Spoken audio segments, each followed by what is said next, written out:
Hey guys, today I wanted to show you guys a really fun and addicting new real-time strategy game called Castleburn. This video was sponsored by the awesome developers of Castleburn, and you can download this game by clicking the very first link in the description down below. And at first glance when you start the game, it sort of resembles Clash Royale, but after a few plays you'll discover it's a totally different game altogether with its own unique strategy and troops. Alright, so let's go ahead and hop into a battle here, and while I'm doing that I'll sort of briefly explain how the game works and all the differences that you may encounter with it. But anyways, just really briefly, the game is pretty much like a really well-converted classic RTS. For those of you who don't know, RTS stands for real-time strategy. So it's a really well-converted RTS game with mechanics on to a mobile game. And it sort of replicates like classic RTS games such as like StarCraft and Command & Conquer. But anyways, looks like we have found a battle and we are beginning. So the very first thing I'm going to want to do is capture this mana mine on the very left side. This is going to allow me to produce more mana and in turn create more troops, upgrade my tiers and unlock more troops. And then also place down more buildings and capture more mines. So next I'm going to play down a barracks, which is going to basically expand my area where I can place down troops and also allow me to create more troops and in turn basically create a larger army. So later on my goal is to basically get down at least 10 of those so that I can have 100 troop space and create the largest possible army. So anyways, once we save up enough mana, I'm going to go ahead and capture that other mine. And then what I'm also going to do is a bit of a different strategy here, where I'm going to place down I'm going to spam him with a ton of little goblins, which are the cheapest troop right now in the game, and then follow up with my hero to hopefully like surprise attack him and take him by surprise and maybe take out a few of his buildings, troops, or even if I get really lucky, maybe his town hall. Unfortunately though, he already did have some troops, so it looks like that is not going to be happening right now. But anyway, so it looks like we're just going to go ahead and have to build up our defense. I'm going to play down another barrack so I can create a larger army, and I'm also going to go ahead and add another troop to my queue, which is basically like I'm not sure what he's called, but he's basically like a pretty average melee troop who has a decent amount of armor. So I added him to the queue, and it looks like I'm going to go ahead and have to defend against some of his archers here, so I'm going to get ready to defend against those. I'm going to play down another barrack so that I can hopefully hold more troops. It looks like more archers are coming in and they're sniping from a bit of afar, so I'm going to go ahead and play down some goblins and my other melee troop to hopefully take those out. He's sort of spreading them all out. It looks like on the left side he's playing one of his heroes, so my goblins will not be able to handle her all by themselves, so I'm going to have to go ahead and play my hero down as well to snipe them from afar, and I'm going to place down some goblins to sort of distract them while he does that.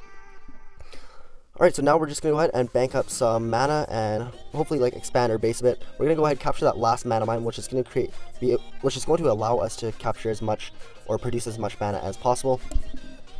So as you can see, it is so far a really fast-paced person versus person like combat strategy game. There is a ton going on.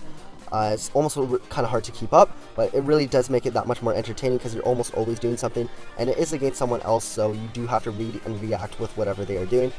And after each game, you can also unlock these chests, which you can use your keys to open, and from those you can unlock brand new cards or level up your current cards, and then it'll be that much easier to beat your opponents. So anyways, you'll see that later. Maybe we'll unlock some brand new cards that I can show you guys out later.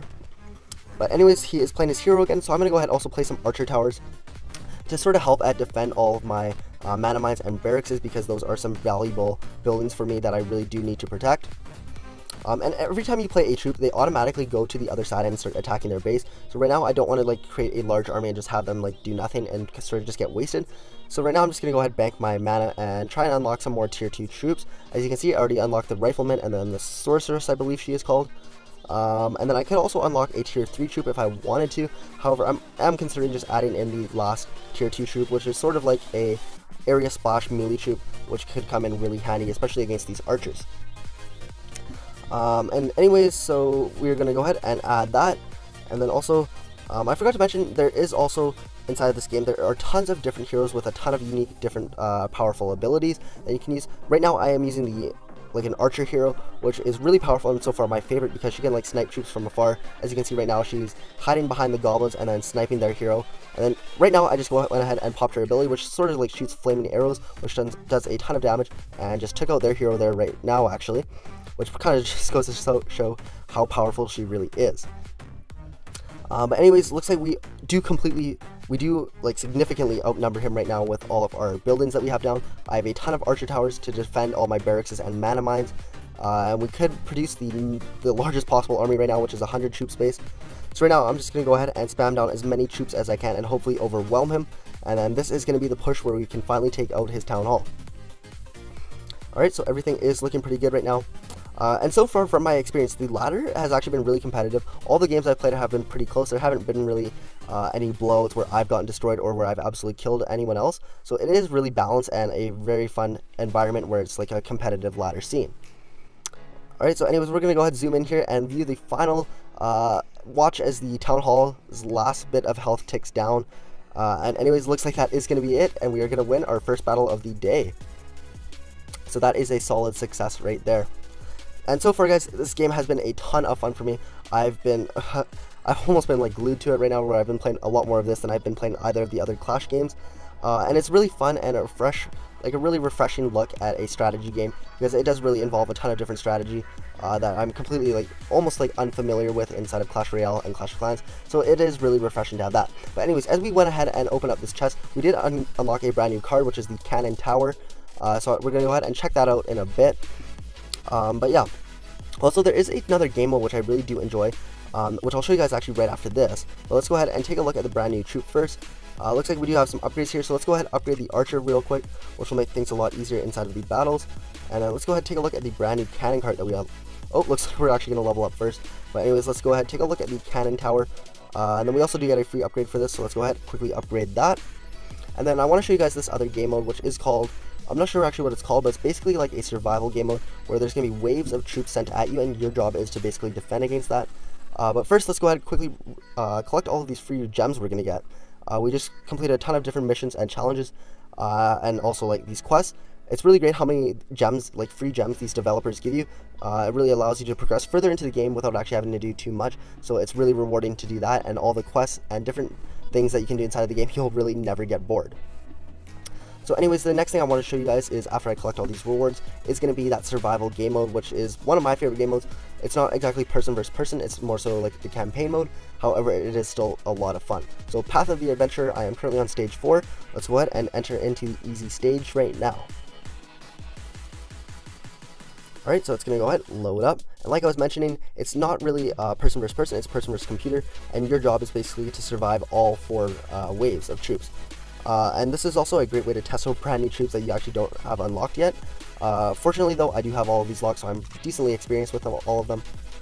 But yeah, anyways, alright, so they're going to send in a very large swarm of goblins. So we're going to use the perfect counter to that, which is the melee splash damage troop, which is going to go spin around and basically wipe out all of those goblins.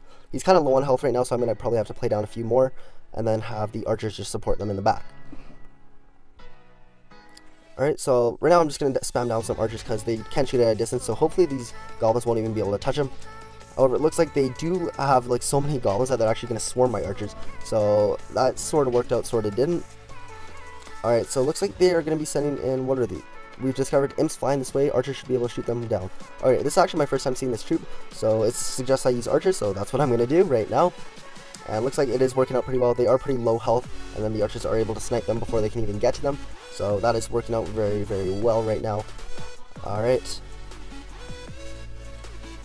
Oh, excuse me. I have a bit of a cough right now.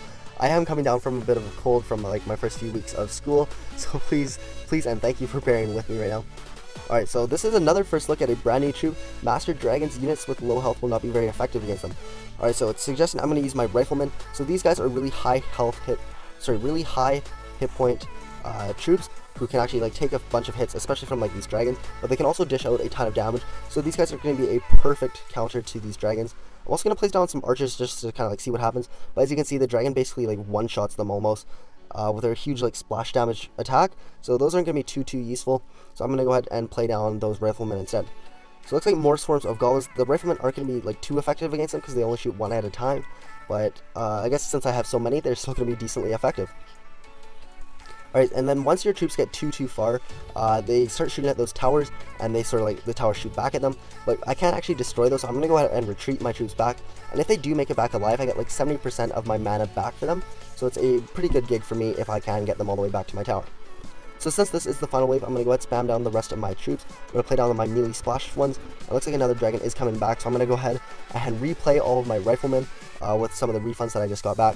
I'm also going to, there's a bit of a strategy where you can recall your troops, get them to bring them back just so they can stay out of the range of their towers. So that's what I did right there. It sort of worked, sort of didn't. My troops were too close to my town hall, so it wasn't too effective there. But anyways, that is basically how the survival mode works. This was a decently easy level, however they do get much tougher than this, as you can probably imagine. I'm still on a fairly low stage, but anyways, yeah, let me know how far you guys get down the road on your stages.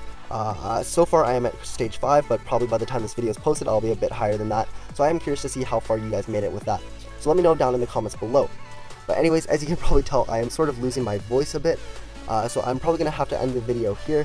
But like I said, I really do recommend that you guys do check out this game. It is a ton of fun, and I want to say another big thank you to the developers at Castleburn for sponsoring this video. And anyways, I will talk to you guys all in the next video. Peace out.